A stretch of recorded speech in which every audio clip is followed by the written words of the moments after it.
¿qué tal? Esto es Tus Derechos, una iniciativa del Tribunal Constitucional que junto a TV Perú esperan precisamente eso, acercarle sus derechos, porque es información que usted necesita conocer y además necesita también poder manejar para poder afrontar en algún momento procesos tan largos, incluso hasta dilatados, son más de lo que se debiera, como los que tuvieron que pasar los nativos, los ciudadanos de la comunidad nativa Tres Islas, compuesta por los pueblos shipibos, ese y ella en Madre de Dios. Vieron ahí vulnerados el derecho a la propiedad comunal al ser un tanto invadidos ahí por empresas de transporte que utilizaban una de las trochas de la comunidad para, bueno, el uso de estos, ¿no? Y mal uso, además. Vamos a ver este tema hoy en Tus Derechos, el derecho a la propiedad comunal. Soy Rocío Aliaga, bienvenidos. Para ser un país donde finalmente hemos caído en cuenta que somos hijos de la fusión y la diversidad, y que es precisamente eso lo que nos hace únicos y especiales, todavía nos está llevando un tiempo aprender a respetar los modos y derechos que se abren paso en la multiculturalidad y aún más en la interculturalidad.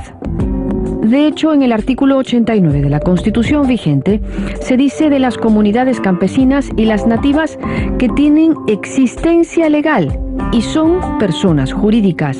Son autónomas en su organización, en el trabajo comunal y en el uso y la libre disposición de sus tierras, así como en lo económico y administrativo dentro del marco que la ley establece.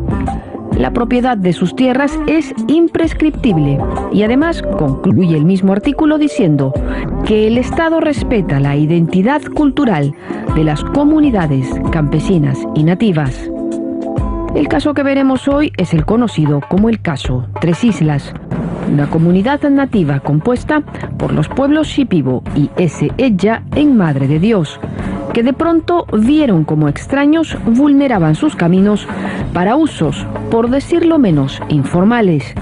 En tanto, al poco tiempo, lograron confirmar que se trataba de inescrupulosos que bajo la fachada de empresas de transporte trasladaban por sus trochas, violando sus territorios, a mineros ilegales, arrastrando con eso además un submundo que ponía en riesgo a su población.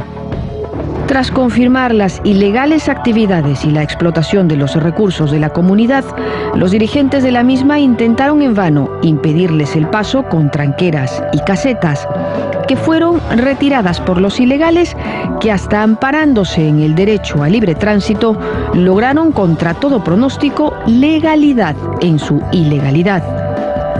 Por ello, los dirigentes se vieron de pronto en un proceso judicial que luego de inexplicables reveses terminó por hacer cumplir la ley con la ley, pues hasta con una sentencia a favor se tuvo que volver a la justicia para que ésta sea ejecutada. En ese sentido, el fallo del Tribunal Constitucional es fundamental, pues pone en relieve la protección de los derechos de la propiedad comunal al reconocer sus derechos a la autodeterminación y la autonomía.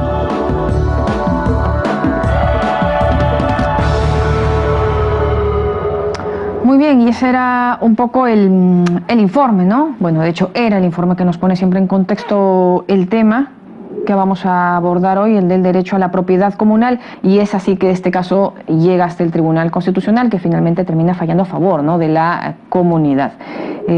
Como siempre con Felipe aquí para decantar un poco más el tema, y bueno, finalmente ya se ha resuelto esto, pero después de cuánto, ¿no?, que han tenido que pasar estas personas, que en algún momento incluso hasta los representantes de la comunidad se vieron también hasta procesados. ¿No es así, Felipe? Buenos días. Como te, Rocío, has hecho una reseña impecable del caso, que data de mucho tiempo atrás, efectivamente.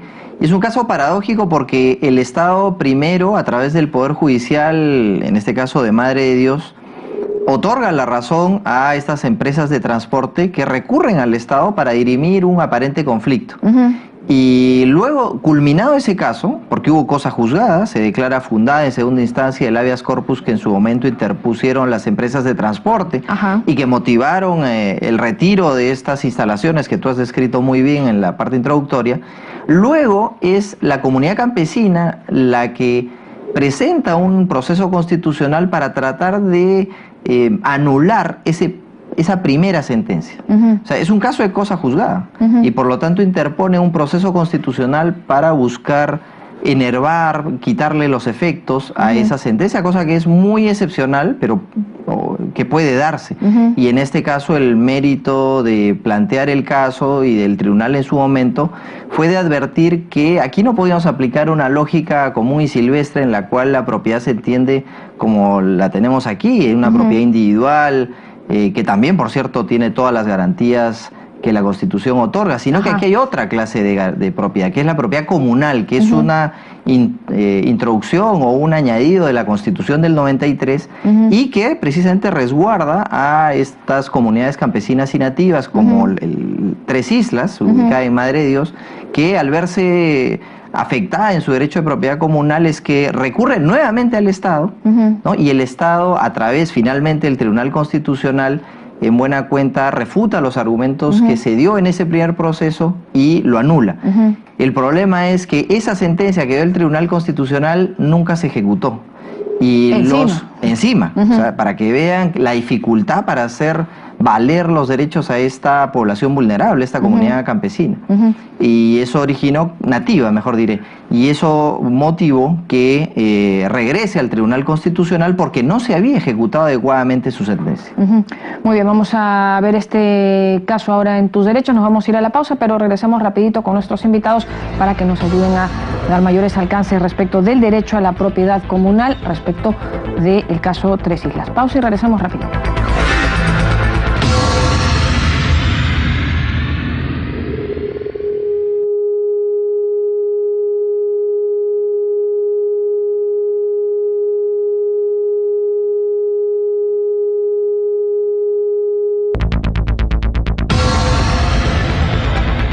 Estamos ya de regreso en Tus Derechos, esta mañana comentando acerca del derecho a la propiedad comunal. Para decantar el tema, conversar sobre el caso, esta sentencia, nos acompaña ahora en estudios el doctor Carlos Alza, director de la Escuela de Gobierno y Políticas Públicas de la Universidad Católica. Doctor Alza, buenos días, gracias por estar con nosotros.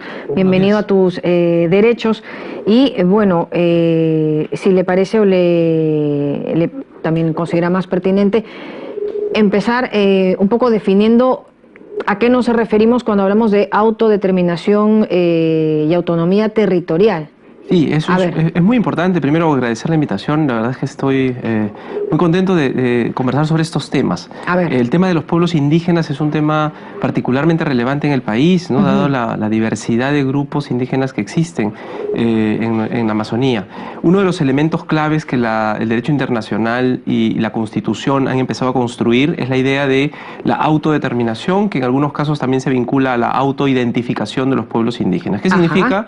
Fundamentalmente que estos pueblos pueden definir sus prioridades de desarrollo, pueden autoidentificarse como a sí mismos como pueblos indígenas y por supuesto constituye un principio que informa, que digamos sirve de criterio para interpretar otros derechos en el sistema de defensa de los pueblos indígenas, que sirve como criterio para entender que finalmente no es el Estado, no es la comunidad occidental o la ciudad la que define los derechos de los pueblos indígenas, sino que son ellos mismos los que van haciendo la construcción de sus contenidos a partir de lo que ellos entienden como su identidad, su vínculo con la tierra, su vínculo con el entorno o sus propias culturas ancestrales como la lengua, los medicamentos, etcétera, ¿no? Porque, a ver, son ciudadanos como los más de 30 millones que ya vivimos en este país y en ese sentido pues tienen los derechos los mismos y los deberes también, pero también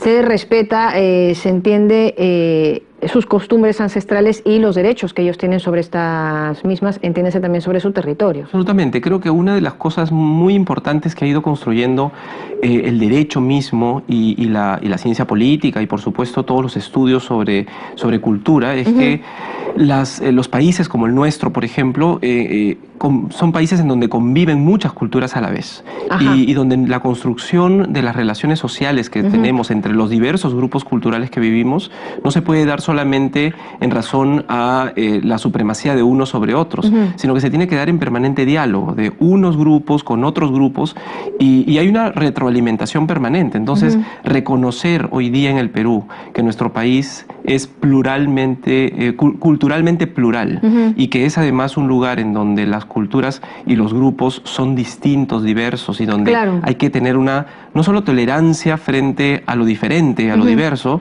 sino que además hay que ser inclusivo, incluyente con aquello que es diferente y poder dialogar con ellos.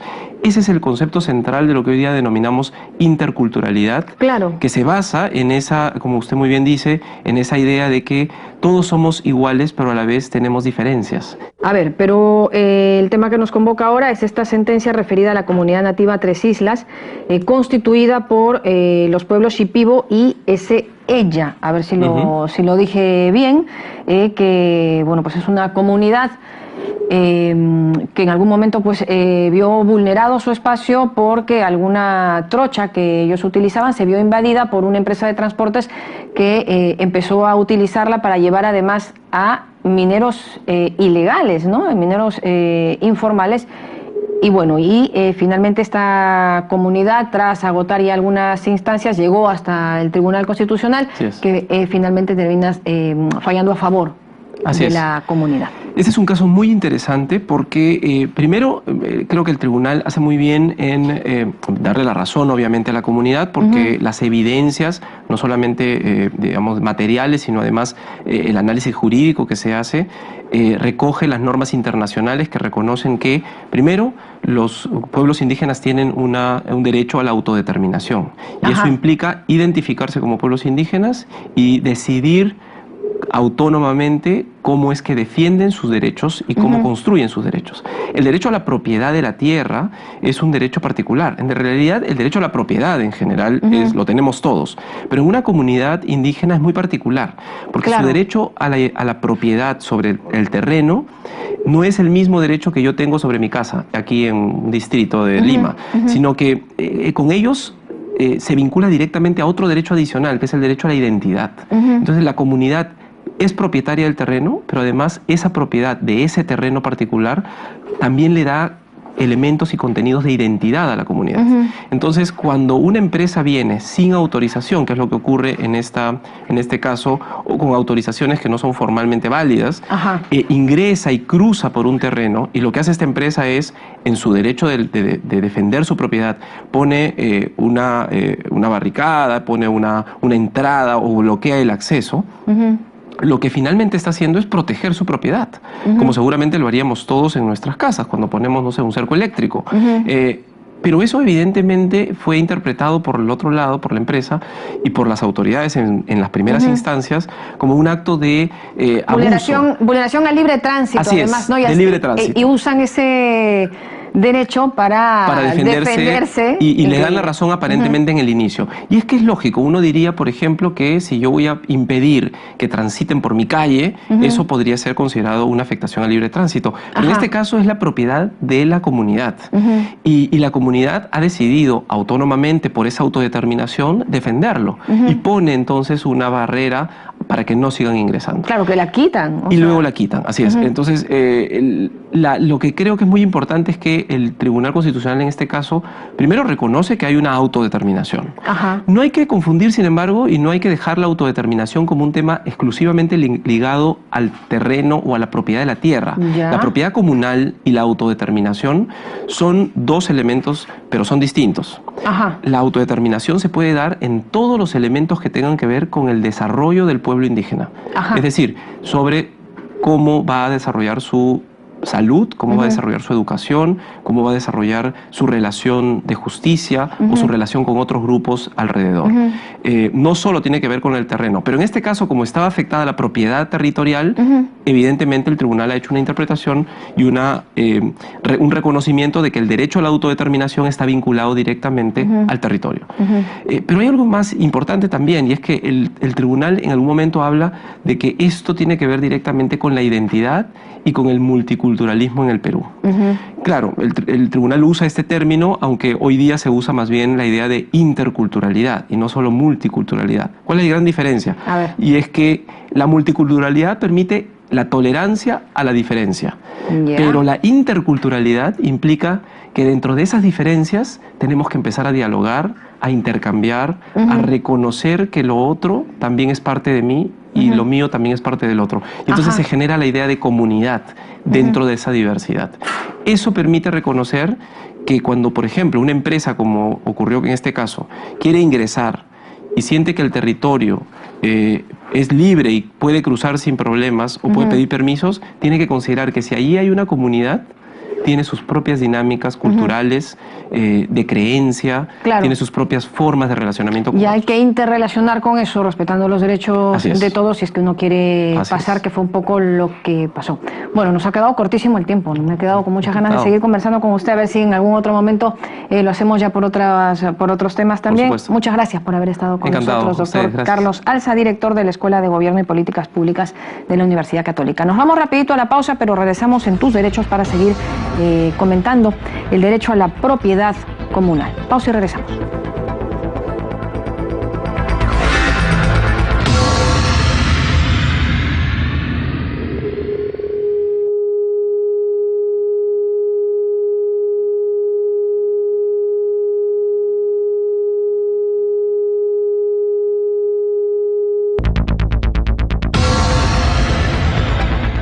Seguimos con el programa Tus Derechos y tenemos la grata presencia del doctor Daniel Sánchez, quien es jefe del programa de pueblos indígenas de la Defensoría del Pueblo, con quien comentaremos o seguiremos comentando el caso de 3 islas bajo la perspectiva del derecho de propiedad comunal. Bienvenido, Daniel, muchas gracias por acompañarnos. Gracias, Felipe, por la invitación. Qué ocurrencia. Estamos ante un caso que se ha hecho público de alguna manera, porque tiene que ver con una comunidad campesina, en este caso la comunidad campesina 3 Islas de Madre de Dios, ubicada en Madre de Dios, y que tiene una historia previa, porque lo que ve el Tribunal Constitucional es en realidad un segundo capítulo de una historia que empezó hace ya un tiempo. Quisiera que nos ayudes para poder situar a los televidentes en el juicio o en el proceso que llegó hasta el Tribunal Constitucional.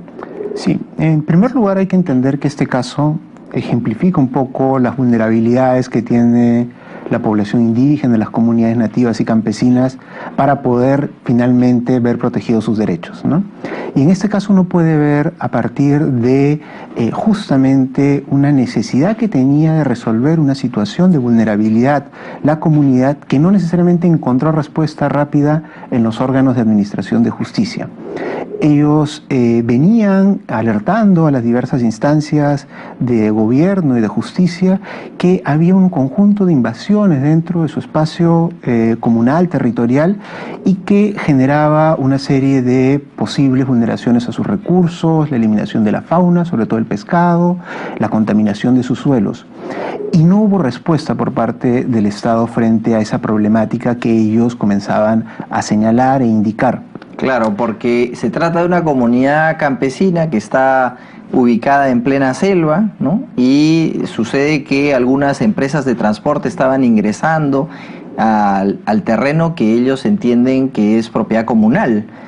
Y no solo ellos, sino que además advertían que mineros informales, que habían prácticas de prostitución informal, que habían taladores o que practicaban la tala ilegal. Entonces, frente a ello, ellos que consideraban esto como una intrusión, decidieron poner algunos objetos, algunas instalaciones, como una caseta, un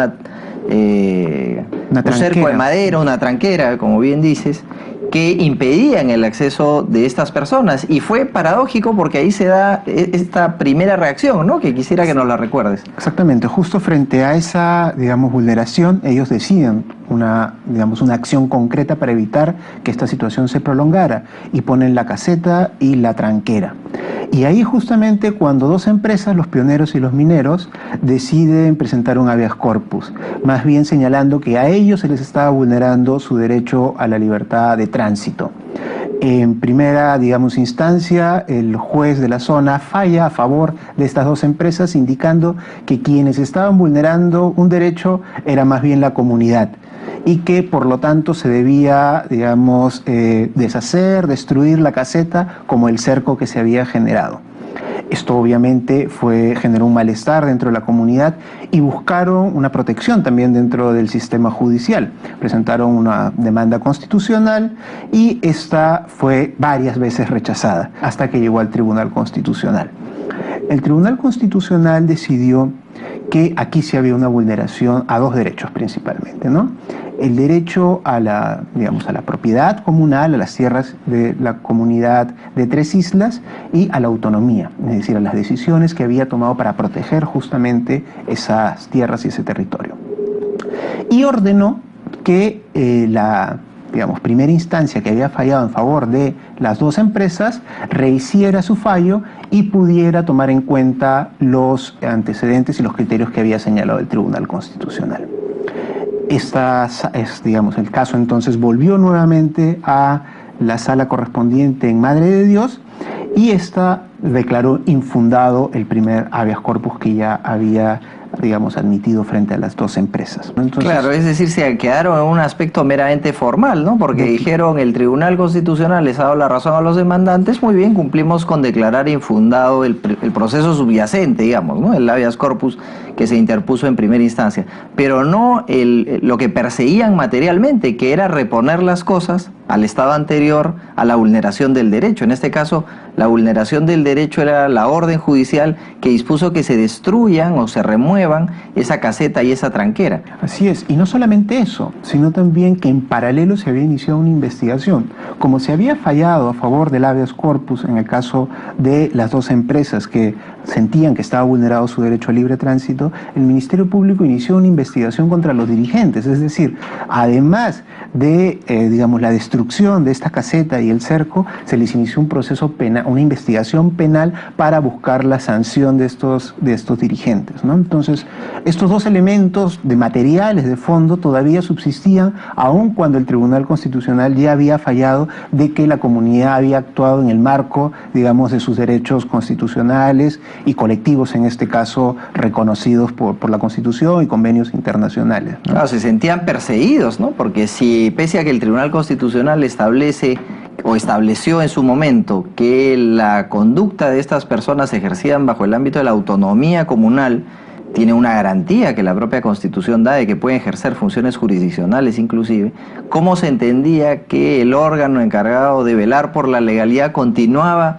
persiguiéndolos como que hubiesen cometido un delito, ¿no? Como que hubiesen efectivamente restringido la libertad de tránsito, pese a que se vio que más bien eran estas empresas de transporte informal o los mineros y los pioneros los que habían ingresado indebidamente a esa zona comunal, ¿no? Así es, y frente a esa situación, digamos, la comunidad decidió recurrir nuevamente al Tribunal Constitucional para justamente lograr una ejecución de sentencia adecuada, y presentó un recurso de apelación por salto, que el tribunal hace unas pocas semanas, en mayo de este año, ha terminado nuevamente por darle la razón a la comunidad, indicando que se tiene que anular la última sentencia que declara, digamos, concluida la ejecución de la misma, y ordena a la sala que, digamos, se pueda restituir la situación al estado anterior, es decir, que se ordene la reconstrucción de la caseta y del cerco, digamos, que buscaba la protección del territorio comunal.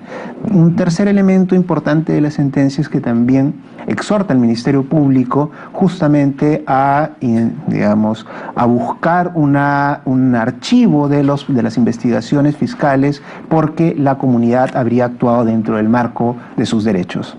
Claro, porque el Tribunal Constitucional no podría obligarle tampoco al Ministerio Público a que actúe uno o en otro sentido, ¿no? Lo que más le puede decir, porque estamos en un principio, nos gobernamos bajo el principio de separación de poderes, y sería no dable que en esa en este ámbito de actuación el tribunal ordene a otra actuación cómo hacer.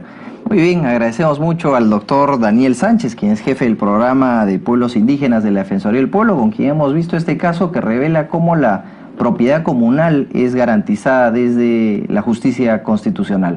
Volvemos con las frases del programa. La autodeterminación se vincula a la autoidentificación de los pueblos indígenas, es decir, los pueblos pueden definir sus prioridades de desarrollo. El caso ejemplifica la vulnerabilidad que tienen las comunidades para poder ver protegidos sus derechos. Estamos ya continuando con el programa Tus Derechos esta mañana respecto del caso Tres Islas, ¿no? Hemos podido conocer el derecho a la propiedad comunal, veíamos o en todo caso escuchábamos también la impresión de nuestros invitados que, bueno, a mí dentro de todo este caso que me ha impresionado porque queda explícito que no todo lo que se dice o que se da como fallo finalmente se cumple, o sea, a veces hay que regresar, ¿no? A ejecutar otro proceso para que se cumpla todo lo ya avanzado. Es increíble, ¿no? A veces todo lo que tarda la justicia. Pero ¿qué pasa con el Poder Judicial que no acude, no se dio cuenta que se trataba de una comunidad nativa? O sea, ¿por qué es que se sorprende tanto? Me parece muy acertado tu punto de vista, Rocío, porque es muy grave que las resoluciones judiciales no se cumplan y por eso el Tribunal Constitucional, en una de las partes del fallo resolutivo, deriva estos actuados, deriva este expediente a la Oficina de Control de la Magistratura, porque es un caso clamoroso en el cual se está desconociendo lo resuelto en última instancia. Independientemente de que el beneficiado sea una comunidad campesina y nativa o no, en este caso eso agrava el asunto porque estamos ante una población vulnerable. Claro. Pero así se llame, quien se llame la persona que ha sido beneficiada en un proceso judicial, no podemos admitir que esta conducta se perpetúe. Y es por eso que el tribunal le pone un especial énfasis ha detectado el caso de, digamos, rebeldía, porque lo que ocurre es que el Juzgado de Madre de Dios declara que se ha cumplido ya la sentencia del Tribunal Constitucional. Claro, el papel aguanta todo, se puede decir eso, pero en los hechos no se había cumplido, porque la caseta y la tranquera estaban allí, ¿no? Se mantenían, pese a que el mandato del tribunal era que esa caseta y esa tranquera se vuelvan a poner en su sitio, mejor diré, se reconstruya algo que en su momento se destruyó, y por lo tanto estamos ante una necesidad de preservar los fallos judiciales, que es algo que desde el primer mandatario de la Nación hasta el último estamos obligados a cumplir y a hacer cumplir. Muy bien, nos quedamos con eso, con esa reflexión, entonces a ver si en algún otro programa tocamos eso, porque no se puede pues ahí ir vulnerando lo ya sentenciado. Llegamos al final de Tus Derechos esta mañana. Continúe en TV Perú, mucho más que ver. Cualquier comentario que usted quiera hacerlo lo puede hacer a través de nuestras redes sociales. Chao, chao.